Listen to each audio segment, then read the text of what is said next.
Okay, so I've been suggesting this game Raid to a lot of people, and the reason for that is because I've been having a lot of fun with it. But if you do decide to download the game, it's very confusing at the beginning. I talk a little bit in my series about what I'm doing, but I haven't actually made a video that's all about what you should do once you download the game. So today's video is going to be what your first few days should look like, or your first week should look like when you're in the game, a few concrete goals to go towards, and what you can do when maybe you get stuck and you're not quite sure what to do. Okay, so right when you start the game, they're going to recommend, hey, which of these starters do you want? The one that I'm going to say you probably want is this guy, Kel. He's like the elf-looking dude with the staff. He's the mage. If you don't like him in particular, though he is probably the best one to start with, another option is, let me see if I can find her real quick, is this chick, Athel. She's from the Sacred Order, so she's like a Templar or whatever. She's all right too. The reason that we recommend this guy in the start is his skills apply poison, and he also does pretty good amounts of AoE damage. And the poison's pretty good because in the game there's something called the clan boss here, which clan boss is kind of like a raid that everyone in your clan piles in together to try to beat.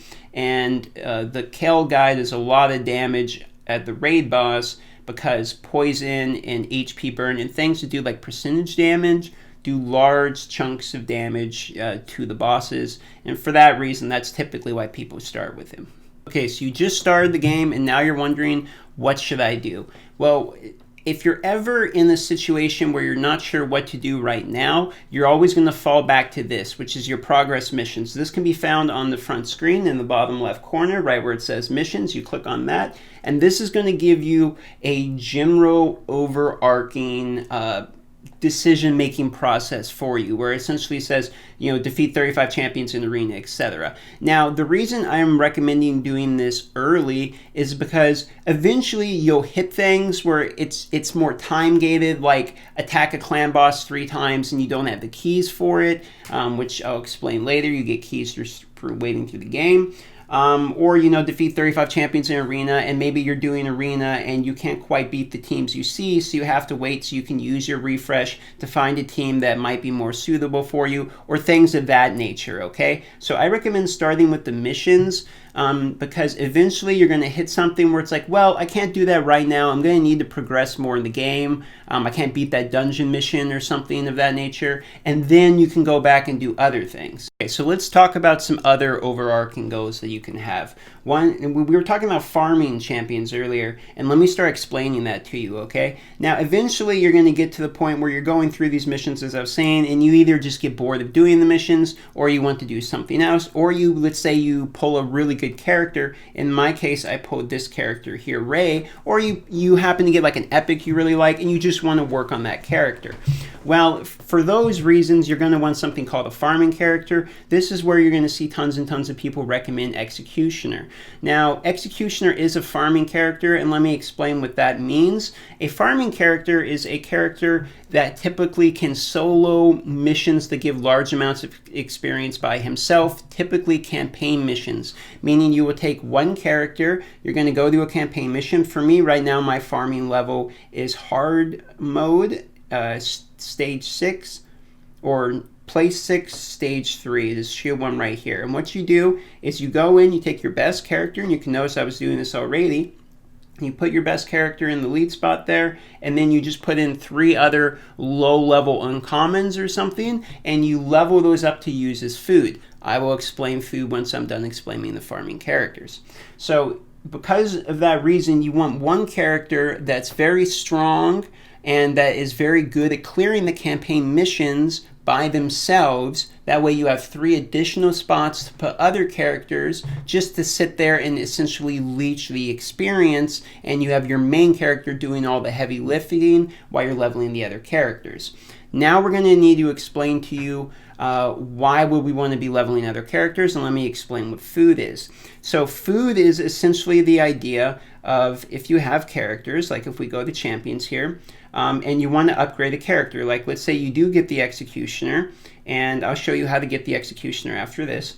So let's say you do get the Executioner and you want to upgrade his rank. So you would go to the tavern and you would click on rank, you would put the Executioner there, and then whatever star level they are, you need that amount of additional characters to level the person up. So if I wanted to get him to 6-star, he is 5 now, I would need 5 5-star characters. But he starts at 3-star. So if you look here, here's a 3-star character, right? And in order to upgrade the rank of a 3-star character to 4, what I would need to do is I would need to first have that character at max level, like this guy here, level 30, max level, 3 stars. And you'll notice I need 3 additional 3-star characters in order to level it up. So what I have done is I've gone and leveled my uncommons through the same process to 3-star rarity, and then you select those uncommons or rares that maybe you don't necessarily need, secondaries, etc., and then you would click upgrade, and that character is now a 4-star. So this is a very crucial process of upgrading your major characters. For instance, your Ray or your Executioner or your Legendary, whoever you're using in the arena, even Kel is a good person to upgrade. And for that reason, it is good to have a farming character, as you can very quickly get, you'll notice here I have uncommons, the green ones that are 4-star. You can very quickly level other characters specifically for the purpose of using them to star up your main characters, okay? So essentially, think of it like a funnel. You're funneling all your crappy characters to be stronger and stronger, to use all your crappy characters to level up your very good character, okay? And so that's what farming is, and that's what food essentially is. And for that reason, one of the most important things you can have in the game is a character who is very good at clearing the campaigns. Now let's talk about Executioner a little bit and why he is good. There's a few reasons, one of which is he has this move here, which increases his defense and puts a counterattack buff on this champion for 3 turns. This is essentially like Retribution, if you're familiar with Star Wars Galaxy of Heroes. It just makes it where if you receive damage from a champion, you retaliate to that champion. And this paired with a lifesteal artifacts will give him, as you would guess, health back when he counterattacks, and make it where he can solo missions just by putting the buff up. Everyone attacks him, he punches them back, he stays alive, and he can solo the mission that way, okay? He's very, very strong. He also has an AoE that reduces their turn meter, etc., etc., and he's just a very strong character by himself, and so he will be a good character for you to use to solo the campaigns. Another reason people use him is he's readily available. If you go to the campaign, we'll have to see which one he's in. I think he's in the Catacombs. No. Oh, he's in Hollowed Halls. That's right, I remember. If you can get to number 11, which is Hollowed Halls, even on normal he drops. He is a rare drop there, and you can get him there free to play entirely. So this is a free to play character that is a very good farm character, and is the part of the reason why you see him recommended in a lot of guides. I would recommend this character as well. I've been using him to some good effect. However, if you are a pay-to-play person and you end up opening some shards, and let's say you get some better characters like a legendary, or people who have good AoEs, or people who are just good farming characters in Jimro, and you'll know if it's a good farming character because you have to do research when you pull an epic or a legendary, and I'll try to have some guides in the future on those things. If you pull that character, maybe you want to focus on a better one instead. I was going to go 6-star with Executioner, but I pulled Ray, so I'm going 6-star with Ray instead, alright? Okay, now that you understand a few basics of things to do and good strategies, let me start explaining some other types of basics to you. And one important thing you're going to need to know is artifacts and what they do. Now, in artifacts, essentially what they are is, if you're familiar with Star Wars Galaxy of Heroes, and I mention that because a lot of my viewers are, they are essentially the exact same thing as mods. There are 6 different items, and some of them are always going to have the same primary stat. Like a weapon's always going to have attack primary, a helmet's always going to have HP, and the shield is always going to have a defense primary stat. But the secondaries will be random on the gauntlets, on the chest plate, and on the boots, okay? Now, the boots are the only ones that are able to get a speed primary, and if you have a 5-star boot at max level 16, which I actually have one on my arena leader here, you can get a total of 40 speed on them. Now, you'll notice there's rarities assigned: uncommon, common, rare and epic, and assigned with those is how many secondary stats will show immediately. Now, if you have an uncommon, you will get your first secondary stat shown at level 4. If you have a uncommon, there's already going to be one secondary stat showing, and instead of level 4, you're just going to double that secondary stat. Let me give you an example here. Here's a speed boot I was going to level anyway. So as we level those, defense is the primary stat that's showing. When I hit level 4, it will level the defense stat again. Regardless of the rarity of the item, the secondary stats always show at the same level. So if you have an uncommon and you want to see what the secondary stat is, I must get this boot to level 8 before I'll be able to see the secondary stat. Now, if this was a rare, it would already have this secondary stat shown, and instead of level 8, I would be rolling an additional stat chance, exactly like mods once again. If it was an epic, it would be showing 3 stats, and all the way up until level 12, I'd be rolling 3 additional bonuses on those stats, and at 16, I'd be getting a new one, and so on and so forth. Okay. Skills are another important thing we're going to have to cover, and they are leveled in different ways depending on what rarity of your character. Now, if you are an epic character and you want to upgrade your skills, you're going to need an epic tomb. However, if you are a rare character, you can use the rare tomb or rare skill book, I forget exactly what they're called, to level them up, as well as you can use the legend or epic ones, etc. You can only use the low tier level of the level you are. So if you're rare, you can use all of them. In epic, you can only use epic and up. Legendary, you can only use legendary tombs. Okay, that's simple. You can also level skills by having a duplicate shard of that character. So you would go to a character you have 2 of. You could see here, upgrade skill, I can select her instead of a tomb as well. So if you get a whole bunch of the same character, don't just use them to crunch into a bigger one. If it's a character that's important, use them for skills. And for this reason, it is highly recommended that you save all your tombs when you're new in the game and just wait and use duplicate shards to level your skills. For example, Executioner you can get through that one mission I showed you, so you probably don't want to go through here and just use all of these when you can get additional shards like you see I have here and level it that way. Also, the reason we do this is because these skill books are very difficult to get a hold of. You get very few of them. However, if you do need some of these, you can get them in the challenges. For instance, Champion, Artifact, challenges, etc. do offer chances to get these. So if you really do need to level a skill, go down there to your challenges at the bottom and take a peek. Maybe there's something you can actually accomplish in these, and you might be able to get a hold of a book for yourself. Shout out to Pizza the Hut, who right in the middle of this just hit level 30 and got me a Void Shard. So I'm going to go ahead and open this just for you guys to watch. Here you go. Let's see what we get. Man, we got a rare. That's a bummer. Skirmisher. I wonder if she's any good. Increases target's turn meter. Attack all enemies, remove a buff. Who knows? Maybe she's good. I don't know. All right, so the next thing we gotta cover is the mastery system for characters. And you'll notice here that it's very much like a tree system. You get to choose 2 different trees. So if you go in here to add another top tier, you'll notice at the very top there's like the 2, and then it goes to 3 lines. Now, the very top 2 is you're going to pick 2 trees. So first I picked offense, and then I have to pick a secondary. You can go in here and pick like defense or resistance, etc.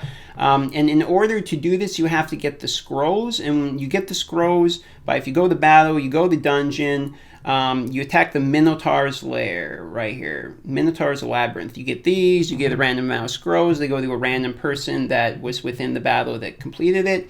And after that, you can go in here, the champions, and you can level them. So let's go ahead and I'll do it on the Executioner here to show you what I mean. So I'm just going to pick, let's see, max HP or accuracy.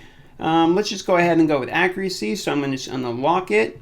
If you unlock both masteries on 2 branches at the same time, then the defense would be locked. So basically what they're saying is you have to pick 2 of the mastery trees. You cannot have all 3. So I say yes, I'm okay with support and offense.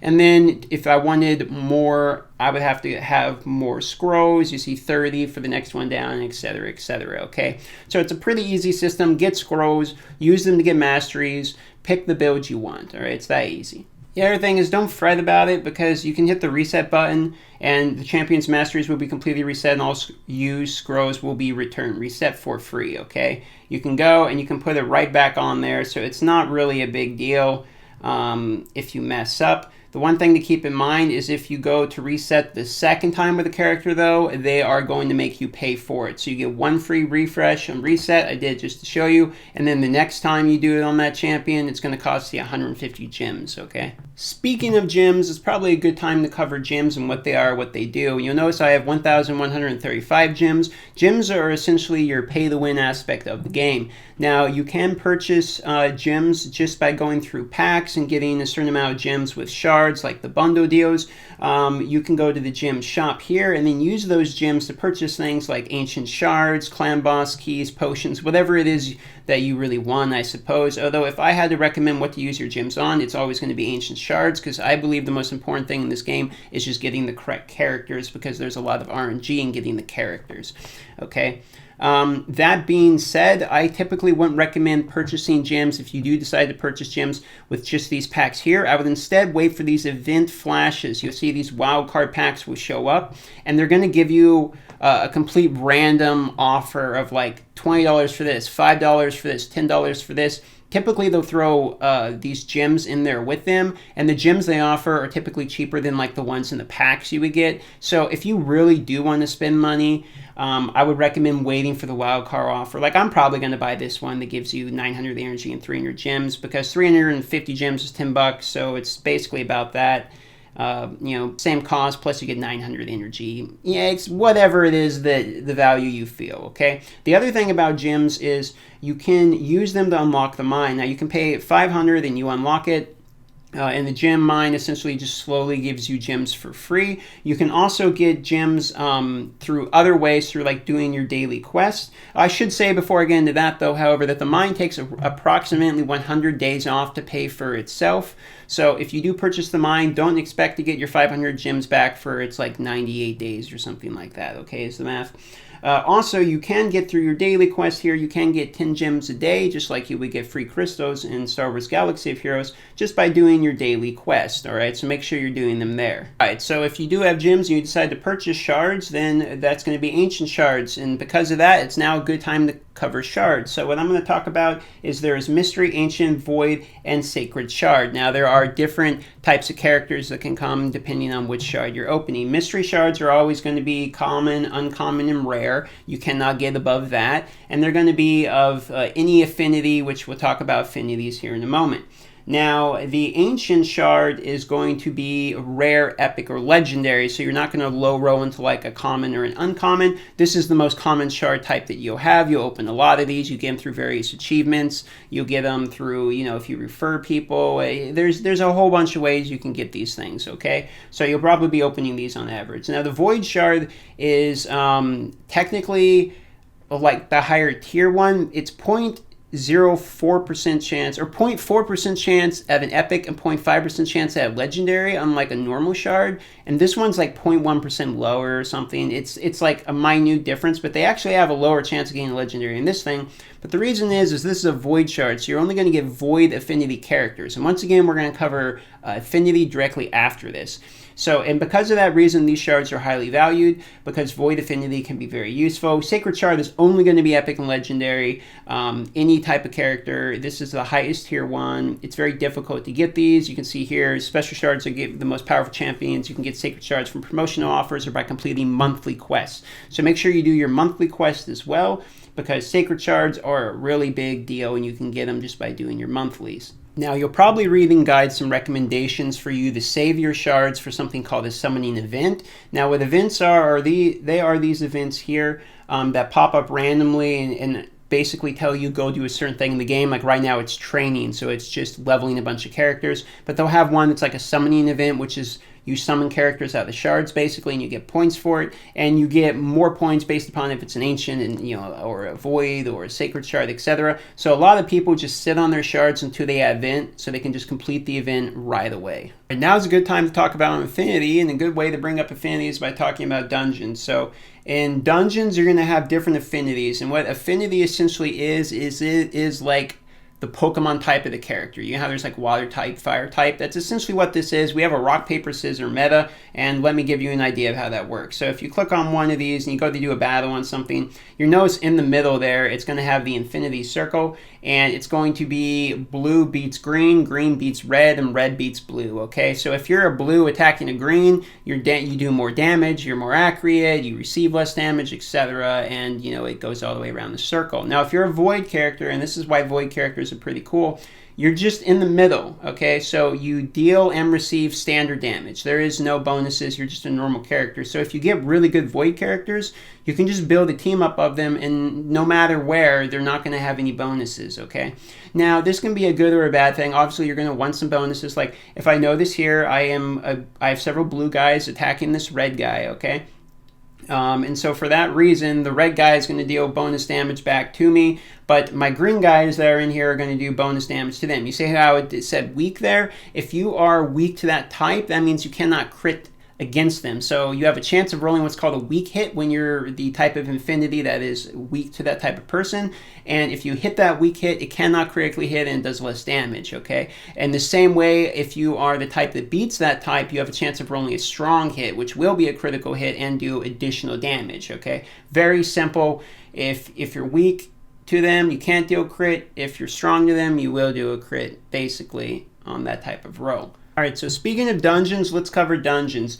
Much like campaign, dungeons are PvE type of things you can do, and in dungeons they offer various rewards for completing them. Now, the experience you get is less than you would get in a campaign. That's why you farm the campaign for your characters. However, the rewards you can get are higher tier than what you would get in the campaign. For example, if you go all the way down here, you can get 6-star artifacts, right? And you can't get 6-star artifacts within the campaign. So if you want really the top tier legendary gear, you're going to have to go and fight the ice golem, you're going to have to go and fight the dragon, and etc., and etc., okay? Now, the Spider's Den is the only place that drops like jewelry, basically ornaments, so, you know, necklaces, rings, stuff like that. And the Spider Den can only be completed by having AoE characters, because she's constantly calling in these little spider guys. Here, I'll show you real quick. She brings in these spider people, and then when she gets enough of them, she basically eats them, and she heals up a whole bunch of health. So the way you beat this is by getting characters that have like mass AoEs, and you constantly burn down all the little spiderlings over and over again. That way she can't heal, and you beat the boss, you get yourself a ring. Now, I didn't cover Ascension yet for characters because I wanted to cover that when I'm covering dungeons. Now, when you go to ascend a character, you basically get a purple star on them. You can get as many purple stars as you have yellow stars. It like covers it, replaces it basically. And in order to do that, you basically have to have these potions. And in order to get the potions, you have to get them from, once again, dungeons, okay? So you'll notice, like, I have blue potions here. Now I can use my small blue potions. 10 small makes 1 medium, and then if I had 10 medium, I could use it to make 1 big potion, and then I could use it to ascend my legendary, for example. Now, let's say you don't have those potions. Where are you going to get those potions? So I click on this character, I want to ascend her, and I need more blue potions. Well, you can get it from the dungeon whose affinity it is. So if I go to dungeon here and I go to, it would be the magic keep, because that's the blue affinity. I need the blue potion, right? So in order to do that, I have to wait till the day it opens. It opens on certain days of the week. Unless you're brand new in the game, then it's open for like 1 week. So in your first week, you want to go and just, if you get a good character like the Executioner or something, you want to go and just grind 1 billion of those potions, as it's only open on certain days. So on Saturday, I'm going to go and get 1 million of these potions, but right now I'm stuck waiting. Okay, so the next thing I should probably cover is Arena, what it is and what it benefits you. So Arena is essentially just the only aspect of PvP that I've seen so far in the game. You'll see these characters here. At the top, there should be a YouTuber. By the way, if you see me, let me know, because apparently I'm in there now, so you should see a Darth Microtransaction somewhere in the Bronze League. I'm Bronze. If you see him, attack me, let me know. I'd love to see some battles. Anyway, though, self-plug gone. These are the arena battles, okay? So you'll have other people of your nature you can fight. Someone that's around your rank, basically. You pick the fight, you win the battle, you get these things called medals, which I'll show you what they do. You can go check your battle log, like you can see the people that attacked you recently. So 21 hours ago, someone attacked me and beat me. You can see your attack log of my victories or defeats or whatever. The cool thing about this game, though, is when you attack, you can choose your own team. So like if I go to battle, right? I can pick any team here I want. I'm not locked into just whatever that I have on defense, okay? But if you go to defense, you can pick whatever you want for defense too. At any period, I can edit this. I can remove this character, remove her, throw in this character, hit save, and now that's my new defensive team. You can edit it at any time. I think that's amazing. If you want to be winning arena battles, you're probably going to need your characters to be fast. So for that reason, I highly recommend getting speed on your characters. If you go to champion here, you'll notice that the characters I have in arena, typically I try to put speed on their boots. Try to get yourself a 5-star boot, as it will have the highest speed you can get. At 40 speed, obviously unless you get 6-star, but for noobs like me, I'm dealing with the 5-star, right? You level yourself up your speed primary boots as high as you can get, and if you can get the first turn arena, typically you can win. Now when you do win, you're going to get something called medals, and what these medals can be used for is leveling up to give you bonus stats in the Great Hall. The Great Hall is just overall bonus stats in the game, and it's fantastic. So you can do it by infinity. So if you want to level your void characters, you can click here, click upgrade, and it's going to say, hey, give me 50 medals, and your void characters will have plus 2% HP. And for this reason, you do want to focus on arena, because if you get all the more medals, you get more and more bonus stats, and I mean, that's the point of the game, right? Get as strong as you can. All right, and the next thing on this list here is clan bosses, and in order to talk about clan bosses, we're going to have to talk about clans first. So you can join a clan, you can join mine, the Whale Pod, if you see there's spots available, but at this point, it's probably a long waiting list, to be honest with you. And then what you do when you're in a clan is you have to get activities, and activities give you rewards, right? So if you do your clan activities, I'll show you how to do that. You can click on here if you want to know how. And the first thing you gotta do is check in. So anytime you log into the game, go get into a clan. You can just request to be in basically any clan. There's lots of them there open. Go to the members list. There will be a check-in button right where my star is there on the right-hand side. You'll click check-in. It'll give you 1 star. And then here's how you get your other stars. You just by playing the game for 30 minutes, attacking the clan boss once, and you get clan boss keys to attack the clan boss just by playing the game. So you should have them every day, fighting in the arena and fighting in the dungeon. Okay, so if you do all those things, you're going to get 2 stars, and you get 3 stars by essentially attacking the clan boss twice, playing the game for 90 minutes, fighting in the arena 12 times, and fighting in the dungeon or campaign 20 times. So basically doing PvP, doing PvE, and helping your guild, or helping your clan out, I should say, is all you really have to do to get 3-star check-in activity. So once you have those keys from doing your activities, you're going to go to clan boss here, and you're going to attack whatever boss you're focusing on. Like we beat the easy, so now we're on normal. You're going to click battle. Now the best way to beat the clan boss that I've learned so far has just been get the characters that typically have a large amount of percentage damage. For instance, Kel, your starter, has large amounts of percentage damage with the poison. Wretch is another one that has percentage poison damage with HP burn. And then I'm just going to throw some people in here to help me revive or stay alive. Let's just throw in, I tell you what, let's throw in this guy because he has a heal, okay? And let's remove Executioner because he ends up not doing that much damage. Let's just do people that help keep people alive. So we're going to do my Tinky people plus my HP burn people. Then you go into the clan boss. You begin your battle. It's really very simple. You're going to just try to keep your people as alive as long as you can and try to get as much HP percentage damage as you can. So I'm going to try to apply my poison. Looks like it's stuck there, and just do a little bit of damage here. And no, this is my HP burn debuff for 2 turns, so I'll attack. Nice, he didn't resist it. So then now you notice he did 50,000 and 30,000 damage just from the HP burn and the poison. All right, so this is about to finish up here. He's going to punch me to death. And after you're done attacking the clan boss, what will happen is it's going to show you how much damage you did, and then once the clan boss dies, you're going to get rewarded based upon how much damage you've done. So you see I did 726k, Wretch did 100k, Kel did almost 500k of that just from the poison damage. That's why I like the HP percentage damage. And then once this guy is dead entirely, then beat the Demon Lord to double your clan's rewards, okay?